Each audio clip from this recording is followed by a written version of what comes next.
besar dari Jabal Qais ya. Itu sebagai tapakan pertama atau peletakan batu pertama ya. Peletakan batu pertama sebagai pembangunan Ka'bah yang dinamakan sekarang adalah Maqam Ibrahim. Tempat pijakannya Nabi Ibrahim beserta Ismail.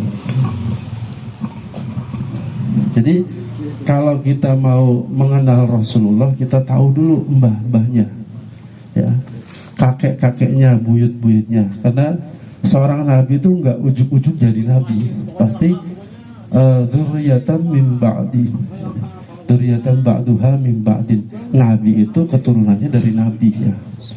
Kalau kita aja ya, kita misalkan kayak Bang Mamit nih, ahli mekanik ya, jago servis motor. Nah, kita cari tuh kakeknya atau buyutnya, ternyata si buyutnya itu atau kakeknya itu lebih jago lagi, jago mekanik. Ternyata keturunannya ada yang jadi Rossi gitu ya. Maksudnya berhubungan dengan mekanik, dengan balap motor itu. Jadi nggak lepas dari situ. Seorang nabi tidak lepas dari keturunannya. Justru dengan adanya Nabi Muhammad, kita mengetahui kakek-kakeknya Nabi, yaitu dari Adnan. Nah, seandainya nggak ada Nabi Muhammad, kita nggak tahu Adnan. Kiramul abdil abna, mulianya kakek kita karena kita ya. Orang nggak tahu ya, kok Ustaz Hafiz ini alim, pintar ya, seorang pendai. Pasti kakeknya, bapaknya atau kakeknya ada yang menjadi seorang kiai ya. Nggak lepas dari situ. Turunnya baik, atasnya baik, pasti insya Allah turunnya baik. Nah, jadi nasab Rasulullah itu kalau kita baca Barjanji ya, di sini baca rawi Barjanji juga ya. Barjanji pernah baca ya. Wa ba'du fa'aqulu huwa sayyiduna Muhammad ibn Abdullah ibn Abdul Muttalib wasmuhu Syaibatul Hamdi khumidat khisaluhu saniyah. Ibni Hashimi wasmuhu Amr ibn Abdi Manafi wasmuhu al-Mughiratul ladhi yuntamal irtiqa'u li'ulyah. Jadi Muhammad bin Abdullah, Muhammad punya bapak Abdullah, punya kakek Abdul Muttalib bin Hashim bin Abdi Manaf ya kan? Kalau di Abdul Muttalib itu nama lain daripada Syaibah. Jadi Abdul Muttalib kakeknya Rasulullah itu dari muda udah ubanan, makanya dijuluki Syaibatun. Wasmuhu Syaibatul Hamdi khumidat khisaluhu saniyah. Nah, katanya di Mekah di Ka'bah itu ada pintu babun atau pintu Bani Syaibah. Berarti menunjukkan bahwasanya benar Abdul Muttalib itu pernah ada di situ, kakeknya Nabi pernah ada di situ. Orang-orang kafir Quraisy atau orang-orang Yahudi nggak terima Rasulullah atau Nabi terakhir dari kalangan Quraisy. Bukan, yang Nabi itu dari kalangan Yahudi katanya. Karena kita lihat Nabi Ishak, Ismail, Yakub, Yusuf, Ayub, Su'aib sampai Musa itu semuanya dari orang-orang Yahudi. Nah, tetapi Nabi Muhammad berbeda dari jalur Ismail, tetap jalurnya ke Nabi Ibrahim. Makanya di dalam Al-Quran dikatakan fihi ayatum bayyinatum maqamu Ibrahim, bahwa jelas tanda Nabi Ibrahim itu pernah ke kota Mekah, pernah tinggal di Mekah, kemudian menjadi sebuah peradaban lahirnya Nabi Muhammad SAW. Orang-orang Nasrani, orang-orang Yahudi mengklaim bahwasanya Ibrahim itu dari kalangan kita, gitu. Semuanya ngaku begitu. Makanya dalam Al-Quran dikatakan ya wala Yahudi ya wala Nasrani ya begitu. Nabi Ibrahim millata Ibrahim hanifah, bahwasanya agama Ibrahim itu adalah agama tauhid, agama mengesahkan Allah Subhanahu wa taala. Punya kakek punya kakek Abdul Muttalib. Abdul Muttalib ini sebagai penjaga kota Mekah. Zaman dulu orang-orang berziarah ya, orang-orang berziarah ke Mekah, haji lah kalau sekarang haji. Kalau dulu berziarah ke Mekah, tapi di sekeliling Ka'bah itu masih banyak berhala.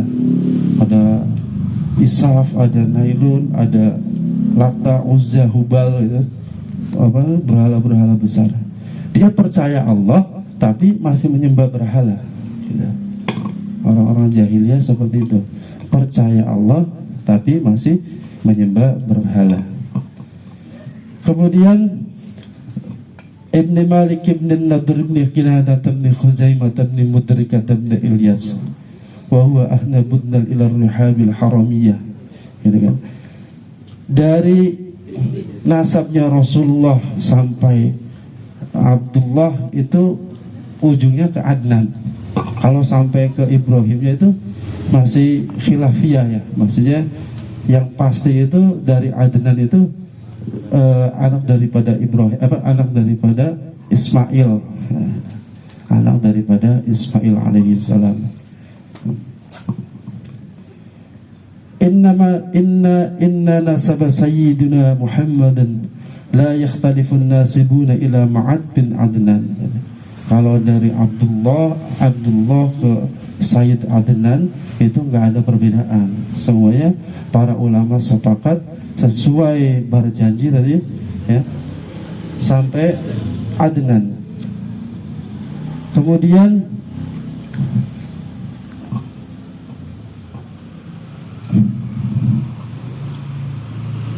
وهذا النسب أصرف الأنساب عن العباس رضي الله عنه أن النبي قال إن الله خلق الخلق فجعل لي من خيارهم.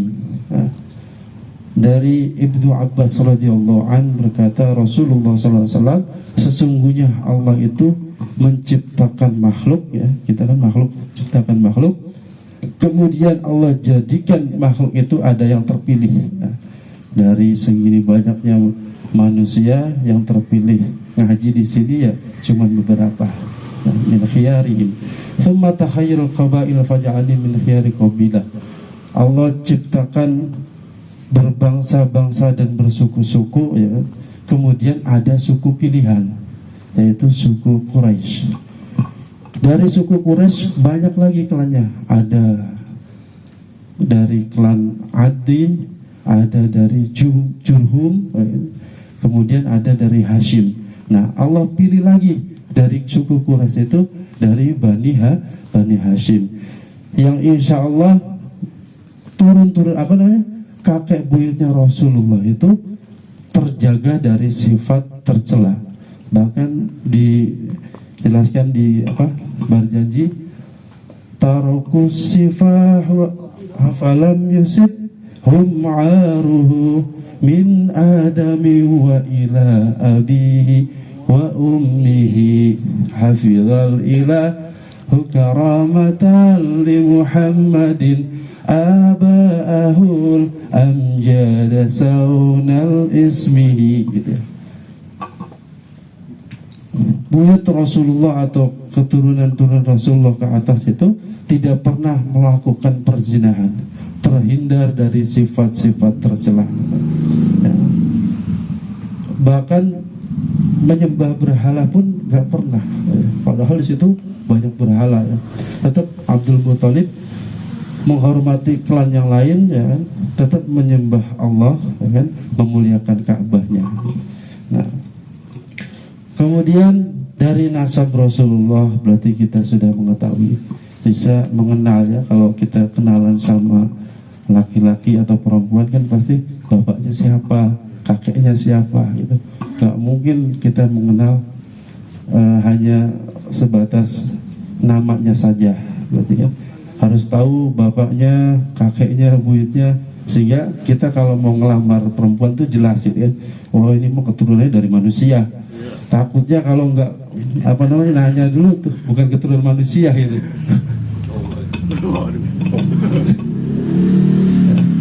Ya, jadi kalau Rasulullah seperti itu. Kemudian walamma aradallahu ta'ala ibraza haqiqatihil muhammadiyah wa idharuhu jisman wa ruhan bi suratihi wa ma'na. ketika Allah ya kan, menghendaki hakikat Muhammad Rasulullah SAW diciptakan di muka bumi ini lewat pancaran atau nur yang ada pada bapaknya Abdullah, kemudian naqalahu ila maqarrihi min sadafati Aminah az-Zuhriyah. Allah pindahkan nur itu kepada rahimnya Aminah, ibunya Nabi Muhammad. Naqalahu ila maqarrihi min sadafati Aminah az-Zuhriyah. Walamma tamma min hamlihi syahrani ala masyhuril aqwadil marwiyah tuwaffiya bil madinatil munawwarati abuhu Abdullah. Di ketika hamil 2 bulan, ibunya Rasulullah hamil 2 bulan ya, kemudian bapaknya meninggal di Madinah. Bapaknya meninggal, kan ditinggal dalam kandungan 2 bulan, pada usia 2 bulan. Kemudian wa kana qad istaza bi ahwalihi bani Adiyy min at-ta'ifati an-Najariyah wa makatha fihim shahran shakima yu'anuna shukmahu wa shahwa. Walamma tamma min hamlihi 'ala ar-rajih 9 ashhurin qamariyah wa ana liz-zamani ayyan jali anhu sada. Pokoknya setelah ditinggal bapaknya ya, kemudian tepat tiba waktunya Rasulullah mau dilahirkan ya.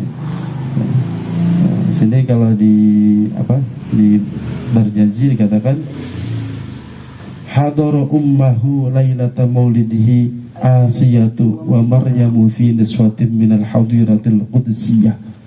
Sebelum dilahirkan Rasul itu susternya Asiyah dan Maria ya.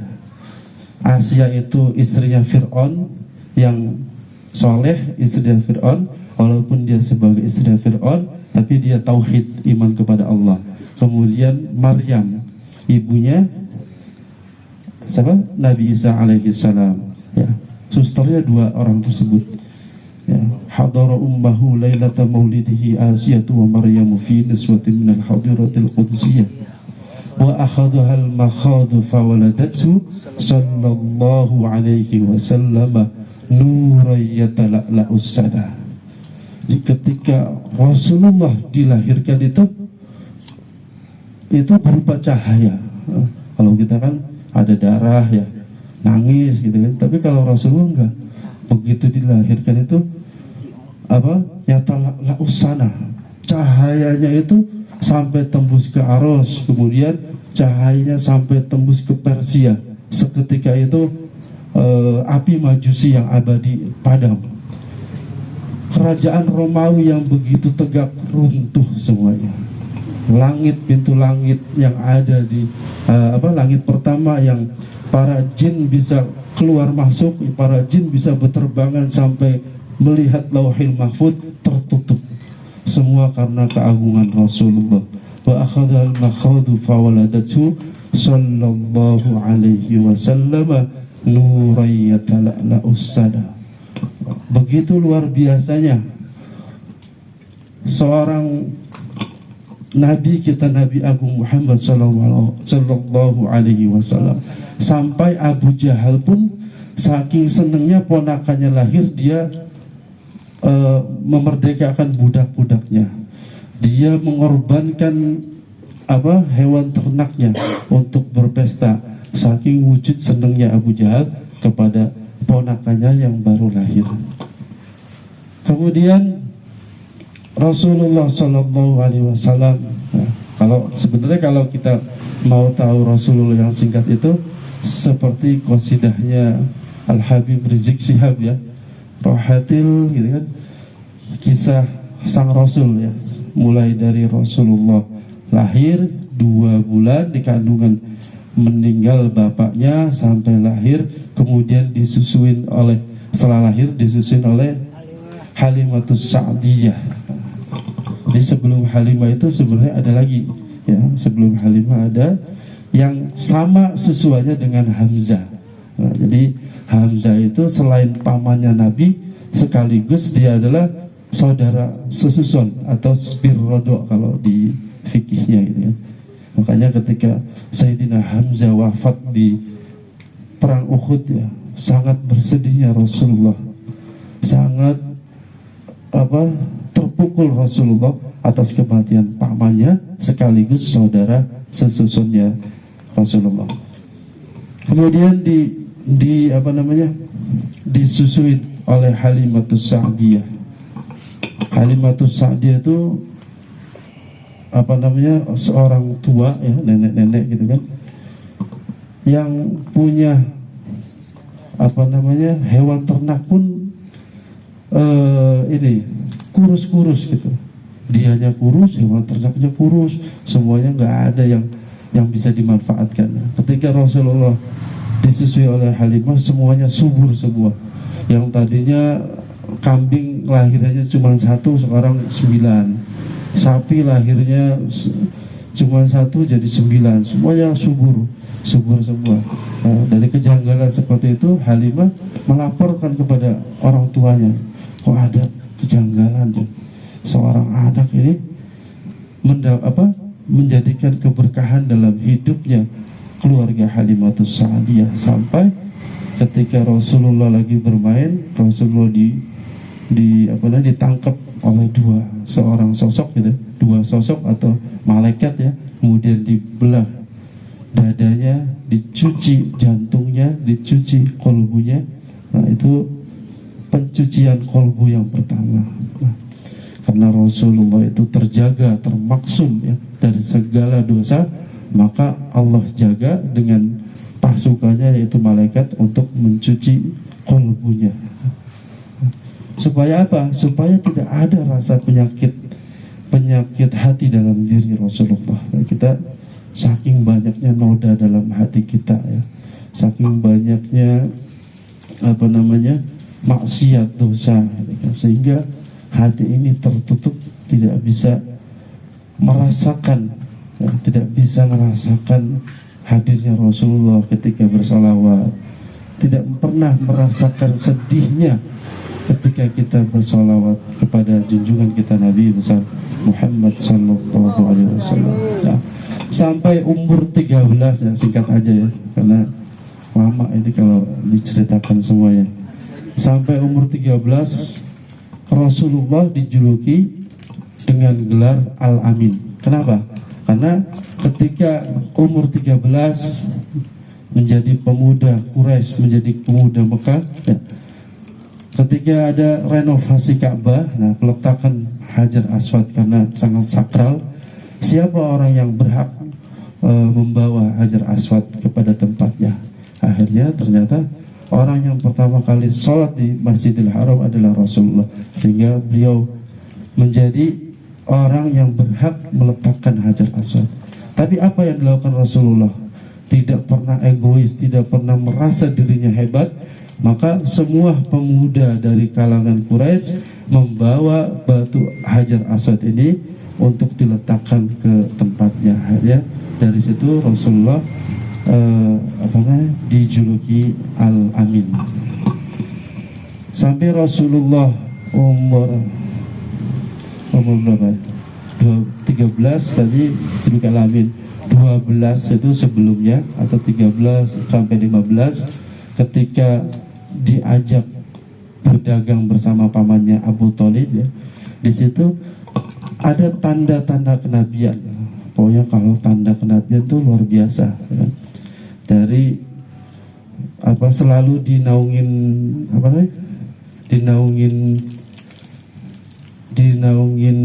ini awan, selalu dinaungin awan kayak Sun Gokong ya gitu. Kayak Sun Gokong kan bisa naik di awan ya, kalau ini Rasulullah selalu dinaungin awan, jadi nggak pernah terkena teriknya matahari. Kalau bahasanya, kalau kita duduk di sini, walaupun pohonnya sebelah sini matahari sebelah sana, tetap pohonnya ke sini gitu, tetap gitu. Itu ada tanda kenabian, itu udah alami. Jadi kalau kita udah begitu, berarti kita jangan-jangan kita mau jadi nabi ya. Tapi nggak mungkin, karena nabi kita sudah ditutup ya. Pintu kenabian sudah ditutup oleh nabi kita, Khatamul Anbiya wal Mursalin.